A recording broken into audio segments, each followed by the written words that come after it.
What am I doing with my hands? Hello everybody, happy Thursday. For those of you that don't know me, my name is Scarlett Stone. I'm an aspiring writer currently working on my work in progress, His Blue Eyes. If you want to know more about me or my work in progress and any other kind of life story that you'd like me to throw your way, go ahead and check out my website. The link is in the description below.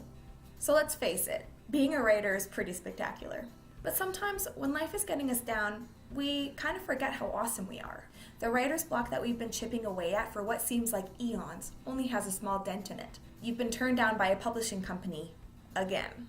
And you can't seem to find an artist that perfectly captures your characters, your new world, and your book cover. Alas, the rose-colored glasses you've been wearing this entire time have fallen off, and we've questioned why we ever became a writer in the first place. 'Cause it's badass. But seriously though, there are times where we tend to really forget how awesome our job is. And that's why I'm here. There are so many perks to this kind of lifestyle, and while I would love to sit here and share oodles upon oodles of those perks with you, I only have enough time to share 10 of them. Plus, if you sat here for hours upon hours just watching me talk to you, you would realize how annoying I actually am and probably stop watching me altogether.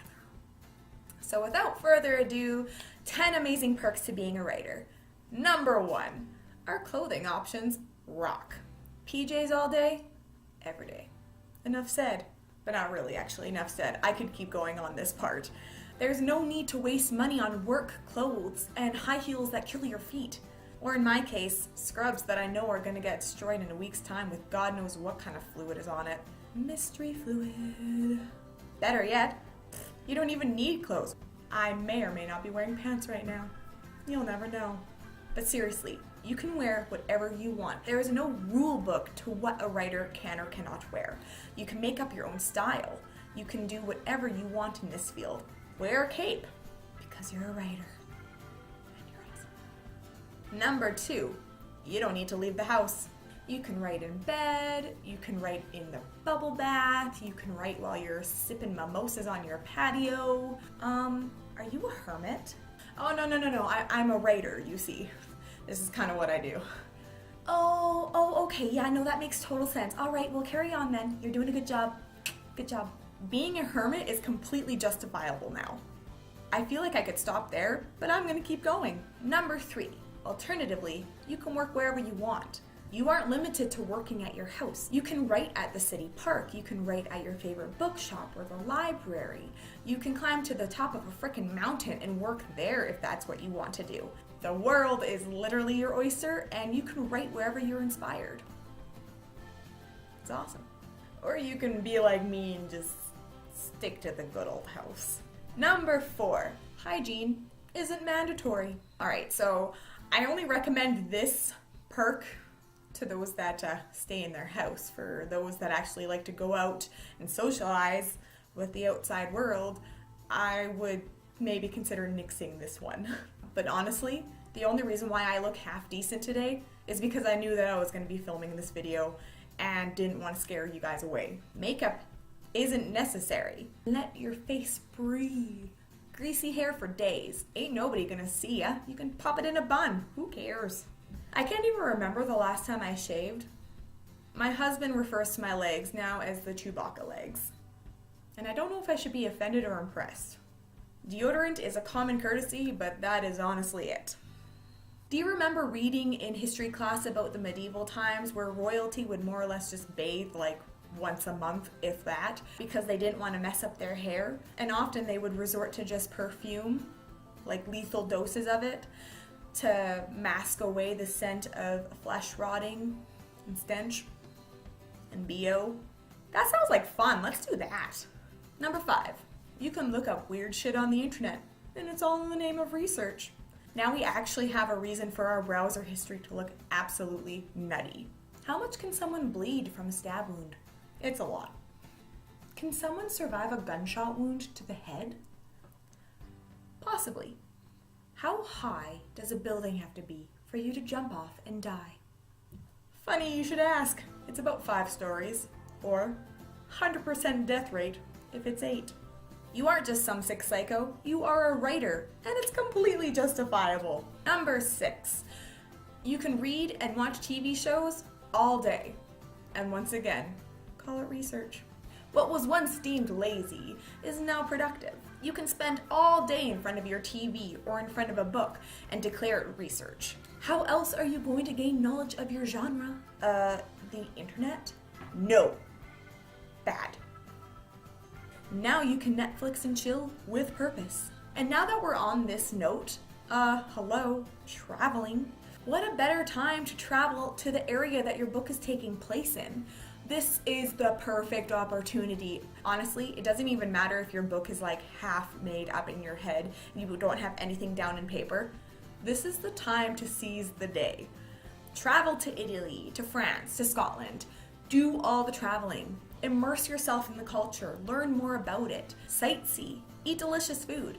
Meet fantastic people. Feel the sand between your toes and the air on your face, and count the ways it's different compared to your home sand and home wind. Don't judge me. There'll be differences. You never fully understand a place until you've actually been there and lived it, right?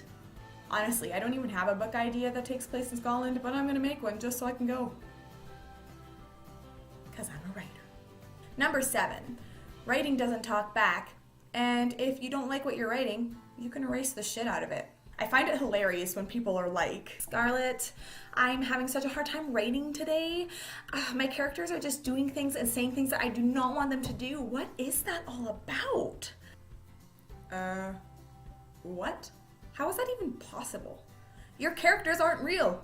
You make them do the things you want them to do. You are in control. The beauty of writing is that it doesn't talk back. It doesn't have attitude until you put attitude in it. If your characters aren't doing something that you want them to do, erase it and try again. If you don't like the direction your novel baby is going, you can stop that shit. You can erase what you're working on and try again and again and again. The beauty of writing is that it isn't a fail once and game over sort of gig. That's what self-publishing and pen names are for. Though I really hope that I'm successful because I like the name Scarlett. Number 8, my personal favorite. You can drink on the job. This may or may not be wine. It's wine. Seriously though, are you having trouble with a steamy sex scene or a fight to the death challenge? Crack a cold one and take a few sips. See what happens. Alcohol has a magical way of loosening morals and giving you an alarming sense of confidence. It might help you break through whatever psychological barrier you're currently headbutting. Gin and tonic for breakfast? It's okay. I'm a writer. Mimosas at brunch? It's all good. I'm a writer. Wine in the afternoon? It's 5 o'clock somewhere. Plus I'm a writer. Bottom line is, you're not an alcoholic, you're a writer. I wonder what would happen if I drank at my other job. Fired. I would get fired. Number 9, you get to embrace your inner nerd. Being a writer comes with certain responsibilities. Being a little eccentric is one of them. There's that saying, I don't know if I'm weird because I'm a writer or if I'm a writer because I'm weird. I love that saying. All of us are a little off. And that's okay. It comes with the writing territory. In fact, it's encouraged. Yay! It's fun to see a writer's personality leak onto their pages, mingle with their words, and spread through their work like wildfire. Each writer has a unique writing voice, and reading their book is like learning their language. If we weren't a little bit weird, our work would be boring, stale, and flat, and completely predictable. And in the end, if we don't embrace our inner weirdness, our sales might suffer because of it. Yes, I know that this is our passion and money shouldn't be a problem. It shouldn't even be a focal point. It's not, but I do need to eat to survive. So embrace the weird. Cheers. And number 10, most importantly, we inspire people. We inspire them to read, to write. And as corny as this sounds, we can be someone's hero, their light in the dark. I once had someone tell me how much my work meant to them, how much they could relate to my main character, that they were going through exactly what my main character was going through. It made my heart burst with happiness. To know that my work was making a difference in the world, even if that difference was just for one person, it was enough to light a fire in my soul. And I realized right then and there that I had made the right decision to live my life as a writer. We can create worlds and people and creatures from thin air. We paint these beautiful pictures for people. And the cool thing is, no one reads the book the same. So really, you might be painting one picture, but in fact, you're actually painting thousands upon thousands. That's so cool. I can read a book once, and if I read it again, I'm still learning new things about it that I had never noticed before. And what it might mean to me the first time I read it, it might mean something completely different to me the second time around. We do that. We are like wizards. Can I add that to my resume? I'm gonna add that to my resume. And there you have it. 10 amazing perks to being a writer. There are a ton more out there, but these are my favorite hands down. With that said, I post new vlogs every Thursday. If there's something you want me to discuss or talk about, or even if you want to drop a line and just say hi, you can always message me on here, Tumblr, my website, or tweet me at Scarlett Stone. Until next time, happy writing. Bye!